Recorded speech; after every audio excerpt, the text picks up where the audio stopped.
All right, let's talk about this one, because this situation says a lot about mindset. Welcome back to Streetscope Media, where we separate facts from feelings. So Charlamagne Tha God just announced a massive $200 million deal with iHeartMedia, and instead of celebrating, Dame Dash decided to jump out with a narrative. Dame Dash claims he brought a similar play to iHeart years ago. And according to Dame, Charlamagne only got this deal after beefing with him, just like his past fallouts with Jay-Z, 50 Cent, and Cameron. Basically, Dame's saying, if you don't rock with me, success follows. So Netflix and Spotify are teaming up to bring some of the biggest video podcasts from pop culture and sports to true crime directly onto Netflix. Shows like the Bill Simmons podcast, the Ringer Fantasy Football Show, and the Breakfast Club will all now be streaming on Netflix. Can I say something? So looking back to when podcasts first started, did any of you see this coming? No, that it would be this big. Okay, can I say this? No. Go ahead. So I was doing what's considered a podcast now it was Culture Vultures, Hip Hop Motivation with Kenyatta. Mm-hmm. And I was just giving away the information, and I knew it was going to turn into an industry. I've had podcasts or studios for podcasting for years. And I actually offered iHeartRadio the same deal that Netflix offered 2 years ago, and I can show it to you. I know the CEO, that's why I also knew that they might be going bankrupt. But of course, the future of the industry is podcasting, because what's happened now is black people like AM radio. We never knew we liked listening to people talk so much. And the visual podcast is an audio experience. It's not a video experience. So that's why if someone does like a show and they call it a podcast, if it's not on a set, I'd be like, yo, if it's on a set, it's a TV show. Yeah. But yes, the voice of our culture needs to be heard, and we do have the attention span to listen. And of course, the world is going to change, but I saw it change. And I'm going to show you what I sent them. And of course, for me, what I don't understand is how do they get paid, if it's through the subscription, or they're going to be commercials, is it going to be programmatic? So when you watch a podcast, because usually a podcaster gets paid based on engagement, and that's where the CPMs come in. Yeah. So I'm curious if they're using programmatic, which is the technology that my network has, the new network. So I'm curious to know exactly what that means. But what you do notice, because you saw Charlamagne all of a sudden got that deal. Can you name someone that I have problems with that's not like corporately backed? It seems like as soon as someone's beefing with me, all of a sudden, they get a 200. So think about it, 50. As soon as Fredo, Cameron got with the corporate, he starts beefing. Before it was Jay, I think all of them. And I just think it's a humiliation ritual. We better stop beefing. Stop. It's a humiliation ritual that if you're going to get empowered by them, you got to go at me. And can you imagine if I ever was corporately told what to do, the trophy that would be for them? Y'all would never want to see them dangle me like a trophy. But the thing about what I didn't like and what's misleading about the Charlamagne situation is called what's it called? Black Effect? Black Effect, but it's owned by white people half. So what usually happens? You use someone black to go get all the talent from all the black people, allegedly. Yeah. It's powered by somebody white. They get all the data. And that's the reason why he's the face for them to go get all of our culture. And that's what I see, and I knew it. And that's why I know that him in general is always trying to say something bad about me. The more bad shit you say to me, about me, if you've noticed, from Jay on down, even though he don't talk, but everybody around him, for some reason they're always backed and patted on the back by corporate. And tell me one person that's not. So 50's getting patted on the back for being a good boy. Charlamagne, Jay, now Cameron or Fredo, all as soon as Noriega, all of a sudden, y'all against me. As soon as you get with them, is that an algorithm coincidence? But it may be arrogant, but I do feel they're like, yo, can you get rid of Dame? I don't think it's arrogant. Can you get rid of Dame? But Charlamagne wasn't buying that at all. Instead of clapping back emotionally, Charlamagne did something different. He calmly broke down how deals like this actually happen in real life. Charlamagne explained that deals aren't about grudges or beef. They're about years of consistency, audience trust, business relationships, and execution. He pointed out the obvious flaw in Dame's argument. If Dame really had this same deal lined up years ago, where is it? Where are the contracts? Where's the rollout? Where's the platform still standing? Charlamagne made it clear, no one is blocking Dame. The industry just moves with people who can build, maintain, and scale. Let's go. Donkey of the day for Thursday, January 8th. First day back of 2026. First donkey of 2026. I want this to be a teachable moment because we are in 2026, a new year, but it's still the year of the snake, okay? The Lunar New Year begins on February 16th. February 16th is when it becomes the year of the horse. So we are still in the year of the snake, okay? The year of the snake is all about shedding and letting go. So we have until February 16th to do that, okay? Not to mention last year, 2025, was a 9-year. That represents completion, transformation, spiritual awakening, and letting go of the old to prepare for new beginnings. So the theme, the energy is all about shedding, letting go, ending things, and starting new beginnings, okay? Salute to everyone who has gotten the memo because sadly, there is a brother amongst us who is not, and his name is Dame Dash, okay? Last night, Dame Dash appeared on the Point of View show on Afro TV, and they were discussing The Breakfast Club coming to Netflix, and me re-signing with iHeart, and he had this to say. Let's listen.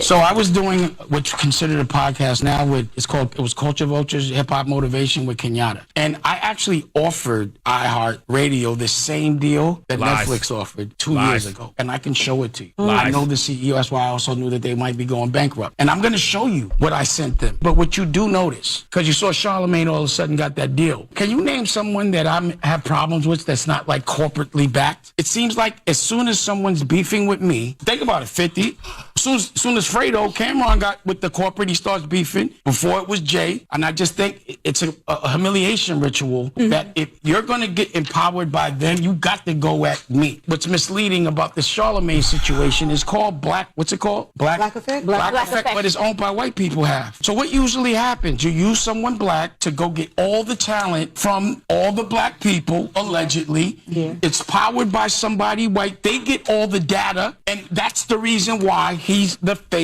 for them to go get all of our culture. That man is delusional. Okay, Delulu Poppington. Let me tell you something. When I hear brothers like that talk, my first thought is segregation was a great concept that was poorly executed. It should have been based on behavior, not race, because I don't want to be around none of those types of Negroes. Okay, keep all those unhealed heathens away from me. The extremely sad part of what Dame just said is that he believes it. Okay, he believes it because he's a textbook narcissist, and narcissists consistently make everything about themselves because they have an inflated sense of self-importance and a constant need for attention and validation. Dame, listen, you really think people are sitting around in corporate boardrooms plotting on ways to stop you? Nobody has to do that because Dame Dash's biggest obstacle will always be Dame Dash, okay? Nobody gets in Dame Dash's way more than Dame. Dame, I'm going to promise you something right here, right now. I'm not talking about you no more, okay? Ever. All right, because I don't want to feed your ego. And when I talk about shedding, that's something I want us all to do in 2026. Don't feed people's wounded egos. Okay, stop giving excess validation and attention to people with an inflated sense of self-importance. Their ego thrives on it. Okay, that's where those manipulative, arrogant, and insecure behaviors like Dame Dash has come from. Okay. I don't want that Dash, aka Boss Baby, throwing any tantrums because of me. Okay, so that is something I will be shedding, all right, while we are still in the year of the snake. I also don't understand brothers like Dame, because Dame, you got all the money with corporate America back in your day. Okay, when it was your turn, you got checks from Def Jam, you had Roc-A-Fella, you had Armadale Vodka, you had Pro Keds, you had the Rock Box, you had all kind of stuff. How come when you was getting your money from corporate America, it was all good, but every black man after you has to be getting it through some type of nefarious means and getting it because they come at you? So should we assume, based off your logic, the only reason you was getting paid back in the day was because you was doing some BS? I just don't understand the logic, okay? And when you had Roc-A-Fella and you was partnered with artists, okay, just like I'm partnered with podcasts on Black Effect, and you was partnered with Def Jam and Universal, weren't you partnered with white folks? Was you selling our culture then? The logic doesn't even add up, but I guess it's cool when you do it, but it's a problem when other black men do it. But I will say this, that Dash, if you believe that people are rewarded because they go back and forth with you or have issues with you, then you need to get with some other brothers who have ties with corporate and stage some beefs, okay? So they can get paid and then give you a kickback. In fact, for everyone who believes this nonsense, because there is some people out here that will believe this, they'll believe this foolishness that Dame Dash is spewing. Well, let's test the theory. Okay, go to Dame Dash's Instagram. All right, let's have a little petty party. See, this is what I'm talking about. God. This is what I'm talking about. Stop. This is a teachable moment. Right. Okay, this is not recklessness. Okay. Go to Dame Dash's Instagram at Dusko Poppington. Go to Dame's Twitter. Go to Dame's YouTube, the American New Network, and start a beef with him. Okay, leave a comment. Say F you, Dash.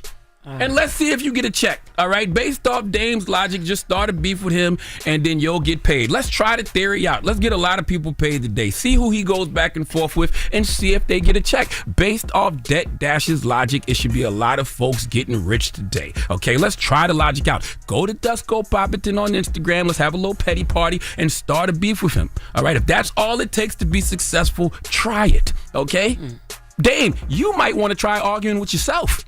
All right, look in the mirror. Look in the mirror and start beefing with yourself, even though, sadly, that's what's already happening, okay? All your issues are internal because folks like me haven't done anything to you, all right? But if your theory is true, start a fake beef with yourself, or as I said, have somebody in corporate start a fake beef with you so they can get a check, and then y'all can split it. Because when I was watching that point of view conversation, Dame, I saw that stain on your suit. Oh, okay? God. I saw that stain on your suit. All right, now maybe that stain on your suit was intentional to match the stains on those filthy ass forces you be wearing. But all I'm saying is you might need a check. But more importantly, Dame, I just want you to be happy. I'm serious. All jokes aside, I wish nothing but the best for you. I want you to heal what is hurting you. I want you to let go of all the hurt that you experienced at the hands of the industry. I'll pay for your therapy, Dame. I'm dead ass serious. I have a great therapist I can refer to you. I am dead ass. I will pay for your therapy because I am tired of you bleeding on people who didn't cut you. I am sending Dash healing energy. I truly am. It's the year of the snake. The snake symbolizes transformation, renewal, and letting go of negativity. It's time, Dame. Let it go. Please give to Lulu Poppington, a.k.a. Dash, a.k.a. Boss Baby, the biggest hee-haw. And that's where this really gets interesting. This isn't just about a deal. It's about evolution. Charlamagne represents growth, learning how to navigate systems without losing yourself, building partnerships instead of burning bridges. Dame, on the other hand, keeps framing every loss as someone else's betrayal. And here's the thing.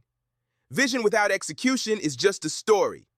And blaming everyone else doesn't turn ideas into results.